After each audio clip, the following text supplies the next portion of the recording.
ఏదైనా ఒక అస్త్రం ఫలితాన్ని ఇస్తుంటే ఎన్నిసార్లైనా ప్రయోగించవచ్చు. కానీ ఫలితం ఇవ్వని అస్త్రాన్ని పదే పదే ప్రయోగించడం ద్వారా ప్రభుత్వం అబాసు పాలవుతున్నట్టు చెప్పాల్సి ఉంటుంది. కక్ష సాధింపు చర్యలకి దిగుతుంది అనే అభిప్రాయం బలపరిచే దిశలో అడుగులున్నట్టు భావించాల్సి ఉంటుంది. సోషల్ మీడియాలో వైఎస్ఆర్సీపీ హ్యాండిల్స్ మీద చేసినటువంటి ఒక పోస్టుకు గాను ఆ పార్టీ ప్రధాన కార్యదర్శిగా ఉన్న మాజీ సిపిఆర్ఓ పూడి శ్రీహరిని చంద్రబాబు సర్కారు అరెస్ట్ చేసింది. ఏకంగా కుప్పంలో ఫిర్యాదు చేసి తాడేపల్లిలో అరెస్ట్ చేసి కుప్పం వరకు తీసుకెళ్లారు. తీరా అక్కడ తీసుకెళ్లిన తర్వాత కూడా కోర్టు రిమాండ్కి అంగీకరించలేదు. దాంతో పోలీసులు కంగు తినాల్సి వచ్చింది. అయినప్పటికీ పట్టు విడవకుండా ఆ రిమాండ్కి అంగీకరించినటువంటి నిర్ణయం మీద ఏపీ హైకోర్టులో సవాల్ చేశారు. ఏపీ హైకోర్టులో ఈ కేసు విచారణ దశలో ఉంది. ఇప్పటికే ఆ కేసు విచారణ దశలో ఉన్నటువంటి నేపథ్యంలో పూడి శ్రీహరి అదేవిధంగా అదే కేసులో ఉన్న A1 నిందితుడు కూడా కలిసి సుప్రీంకోర్టుని ఆశ్రయించారు.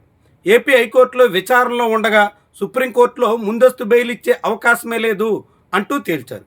ఏపీ హైకోర్టులో కుప్పం కోర్టు ఇచ్చినటువంటి నిర్ణయం మీద రిమాండ్ ఇవ్వకుండా ఇచ్చినటువంటి ఆదేశాల మీద స్టే ఉన్న తరుణంలో తమని అరెస్టు చేయకుండా అడ్డుకోవాలి అని పూడి శ్రీహరి కోరున్నారు.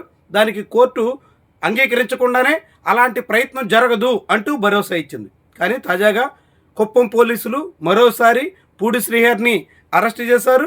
బెంగళూరులో ఉన్న ఆయన్ని అరెస్ట్ చేసి కుప్పం తరలించారు. బహుశా ఈరోజు ఆయనకి కోర్టులో రిమాండ్ విధించే అవకాశం ఉండొచ్చు.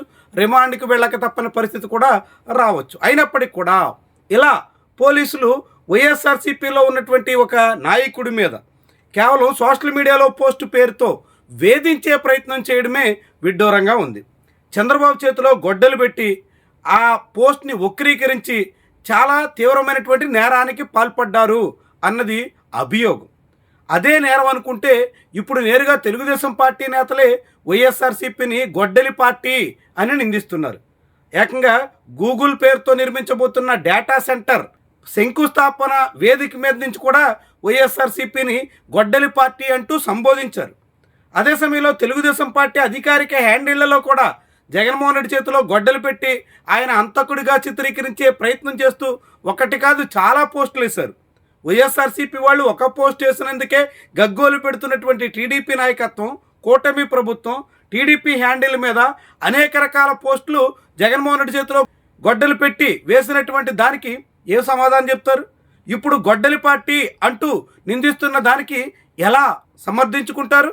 ఇవన్నీ కూడా ముఖ్యమైనటువంటి ప్రశ్నలు. అయినప్పటికీ కూడా వైఎస్ఆర్సీపీ నాయకుడిని, జగన్మోహన్ రెడ్డి సన్నిహితుడిని, మాజీ సిపిఆర్ఓని వేధించే ప్రయత్నం అయితే చాలా జోరుగా సాగుతుంది. ఇలాంటి ప్రయత్నాలు ఏమైనా ఫలితాన్ని ఇచ్చేనా అన్నది ముఖ్యమైనటువంటి అంశం. కూటమి ప్రభుత్వం అధికారంలోకి వచ్చినటువంటి తొలినాళ్లలో వైఎస్ఆర్సీపీ శ్రేణులను అనేక చోట్ల దాడులతో, అనేక రకాలుగా హింసాత్మక చర్యలతో బెదిరించే ప్రయత్నం చేశారు. పెద్దగా ఫలితం ఇవ్వలేదు. 1-2 మర్డర్లు జరిగినప్పటికి కూడా దాని తాలూకా ప్రభావం నుంచి వైఎస్ఆర్సీపీ అధిగమించి ముందుకు రాగలిగింది. ఆ తర్వాత వైఎస్ఆర్సీపీ సోషల్ మీడియా కార్యకర్తల మీద కేసులు పెట్టి అరెస్టుల పర్వం నడిచింది. వందలాది కేసులు పెట్టారు, అనేక మందిని అరెస్ట్ చేశారు, పలువురిని జైలు పాలు చేశారు, చాలా రోజుల పాటు జైళ్లలో నిర్బంధించారు. కానీ తీరా ఇప్పుడు వైఎస్ఆర్సీపీ సోషల్ మీడియాకి పూర్తిగా బ్రేకులు వేయలేకపోయాం అని టీడీపీ నాయకత్వమే ఆందోళన చెందాల్సిన పరిస్థితి వస్తుంది. ఒక ఆర్గనైజ్డ్ వ్యవహారం నడుస్తుంది అని స్వయంగా చంద్రబాబు నాయుడు ఆ పార్టీ కార్యవర్గ బాధ్యతల స్వీకరణ కార్యక్రమంలో కూడా మాట్లాడక తప్పని పరిస్థితి వచ్చింది. వైఎస్ఆర్సీపీ సోషల్ మీడియా పోస్టింగ్ చూస్తుంటే తమకు తామే అపనమ్మకానికి గురవుతున్నాం, ఆ పోస్టులు చూసి నిజమనే పరిస్థితికి వచ్చేస్తున్నాం అని చంద్రబాబు స్వయంగా చెప్పాల్సిన పరిస్థితి వచ్చింది. అంతగా వైఎస్ఆర్సీపీ సోషల్ మీడియాను అడ్డుకునే ప్రయత్నం చేసినా అధిగమించి ముందుకు సాగుతుంది. అంటే వరుసగా 2 రకాల అస్త్రాలు పూర్తిగా విఫలమయ్యాయి.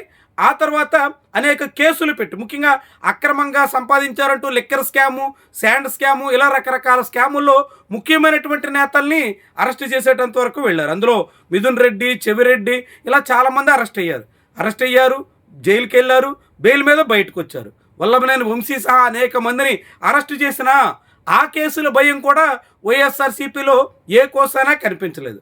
అంటే మొదట దాడులు, ఆ తర్వాత సోషల్ మీడియా కేసులు, తర్వాత ముఖ్యమైన నాయకుల కేసులు, ఇదంతా జరిగినా కానీ వైఎస్ఆర్సీపీని నియంత్రించడంలో టీడీపీ నాయకత్వం విఫలమైనట్టు చెప్పాల్సి ఉంటుంది. అయినప్పటికీ కూడా ఇప్పుడు మళ్ళీ ఆ విఫలాస్త్రాన్ని మరోసారి ప్రయోగించే ప్రయత్నంలో ఉంది. అందుకు తగ్గట్టుగానే పూడి శ్రీహరిని పదే పదే అరెస్టు చేస్తున్నట్టుగా భావించాల్సి ఉంటుంది. కక్ష సాధింపు చర్యలకు దిగే యోచనలో బలంగా ఉన్నారనే దానికి సాక్ష్యంగా నిలుస్తుంది. అలాంటి ప్రయత్నాల ద్వారా వైఎస్ఆర్సీపీని అడ్డుకోగలమని ప్రభుత్వం భ్రమిస్తున్నట్టుగా చెప్పాల్సి ఉంటుంది.